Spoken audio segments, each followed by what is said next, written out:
Vida e Aposentadoria. Segunda-feira é dia de tirar dúvidas aqui no quadro Vida e Aposentadoria sobre o INSS, claro, sobre os beneficiários. E hoje quem está com a gente é a médica especialista em perícia médica, doutora Caroline Deitz. Já conversou com a gente outras vezes, está de volta nesta segunda-feira. Doutora Caroline, boa tarde, seja bem-vinda, prazer recebê-la.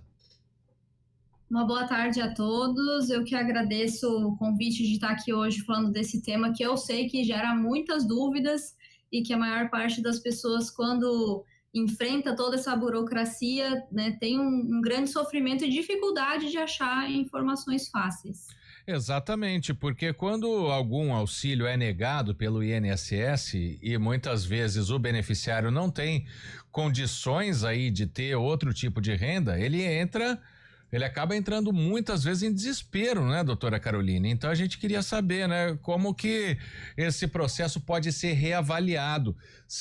Claro, o beneficiário sempre vai achar que tem razão, o INSS nem sempre. Então, como fazer, como proceder?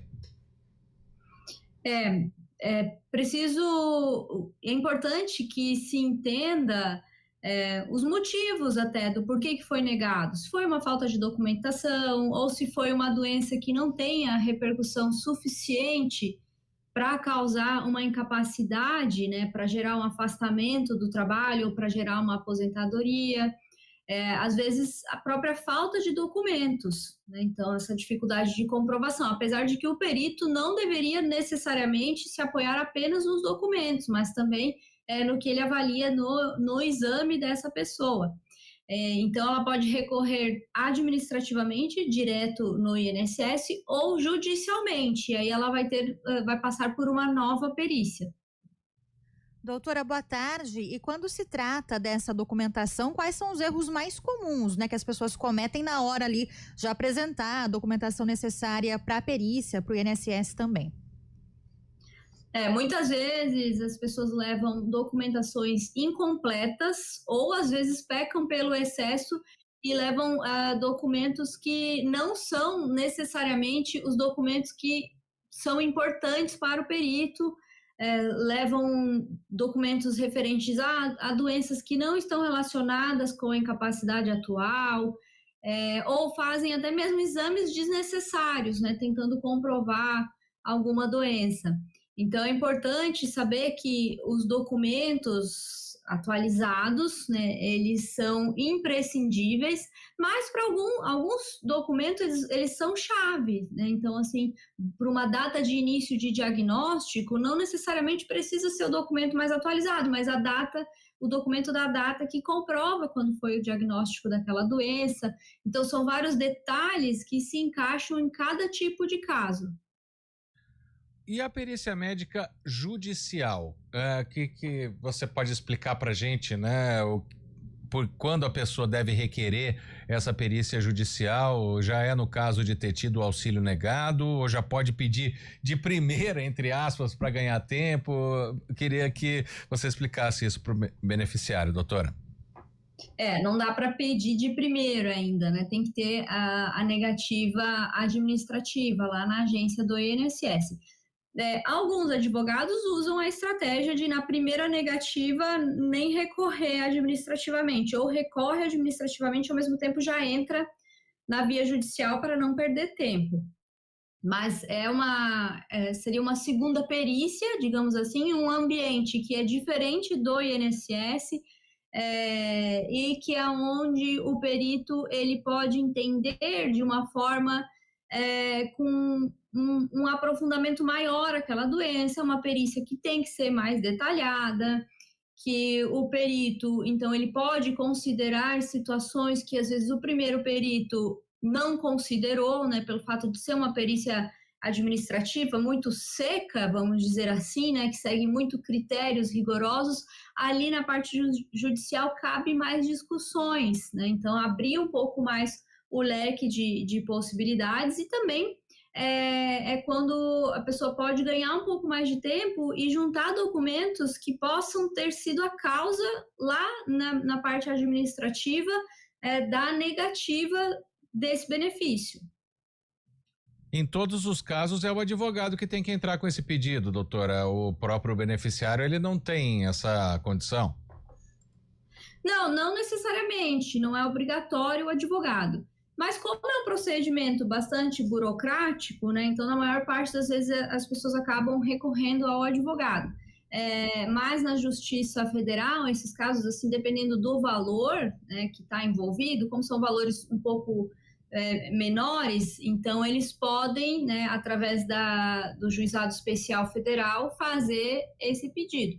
Mas então, se não tiver um advogado ou um perito, né, então ele tem que tentar levar de forma mais completa possível o caso, mas o completo não é excesso de documentos, né? Não é trazer documentos de 20 anos atrás, e sim trazer os documentos certos.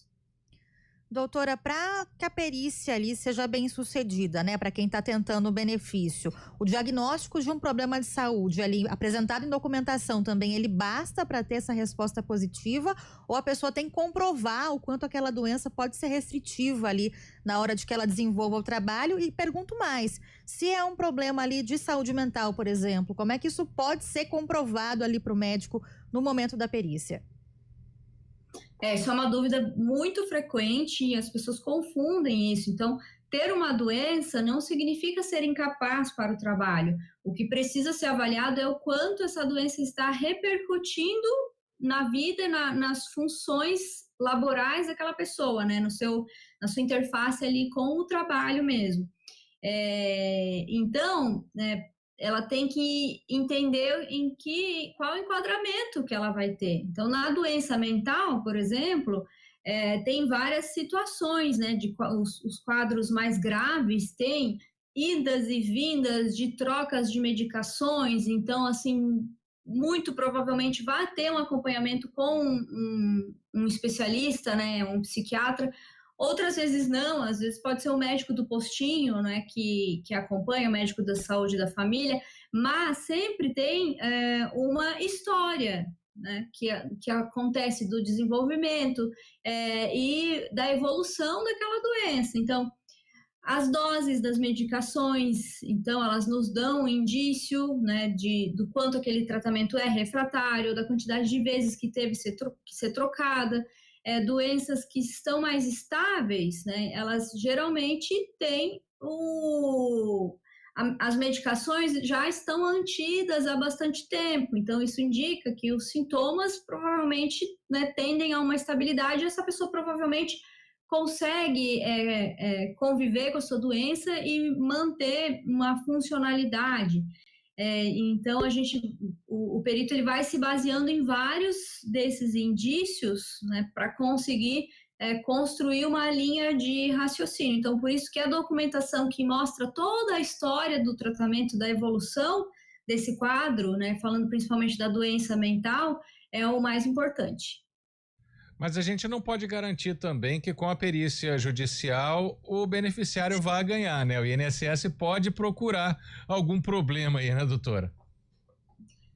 Não tem como dizer isso, né? E é uma perícia que é independente também, né? Então, ela pode ter a mesma decisão ou pode ter uma nova abordagem pelo perito. E até falando da documentação que eu citei anteriormente, algo muito importante, receitas com data. Às vezes as pessoas levam receitas sem data nenhuma, porque o médico, né, tentando ajudar, fornece receitas assim para vários meses e não colocam as datas. E aí na hora da perícia chega sem data, o perito não tem como comprovar de quando foi o uso daquela medicação ali.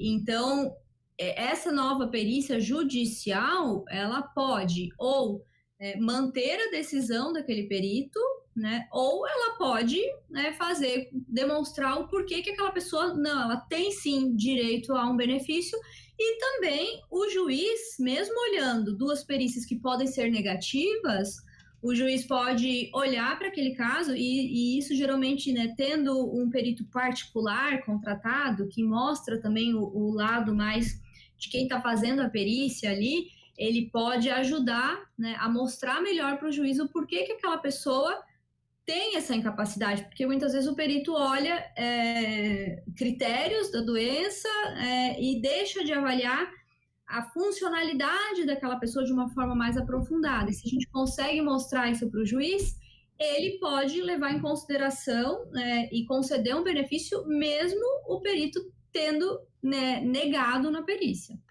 E o prazo para pedir essa perícia, ele é curto? Porque a gente sabe que tem muita burocracia, né, no INSS. O prazo administrativo, ele segue regras do INSS, né? Então, de alguns dias ali para fazer esse pedido, e aí o judicial, né, é muito mais flexível. Então, muitas vezes a pessoa já passou um tempo a mais e aí que ela percebe que ela pode recorrer. Então, às vezes já se passaram meses e ela entra com esse pedido, né? Mas o que geralmente acontece é a pessoa fazer isso logo nos primeiros meses, ali nos primeiros 30 dias, ela já fazer toda essa movimentação, até porque ela tem que utilizar a mesma documentação. E até por isso, né, por ser particular, ela não precisa passar, essa perícia não é feita no INSS, para a gente deixar claro, né, para quem vai precisar. Não, essa outra perícia, quando é judicial, aí ela pode ser feita em diversos lugares, pode ser feita em um local determinado pelo perito, então ela é diferente, né, e deve, na maior parte das vezes, ser um pouco mais detalhada do que aquela do INSS, que acaba sendo 5 minutos, né, porque o perito às vezes tem meta, tem que atender muitas pessoas ali. Na parte judicial, ela tende a ser um pouco mais detalhada, então essa pessoa tem a chance de explicar um pouco mais o quadro dela. Perfeito, então é uma alternativa muito importante aí para quem tem um auxílio negado pelo INSS, a perícia judicial. Quero agradecer a doutora Caroline Deitz, é especialista em perícia médica, ela é médica. Muito obrigado pela participação com a gente aqui no Vida e Aposentadoria no Estúdio CBN. Doutora Caroline, boa tarde, boa semana. Eu que agradeço, uma boa tarde e ótima semana para todos vocês. Muito obrigada, ótima semana. Agora 3h23. Estúdio CBN.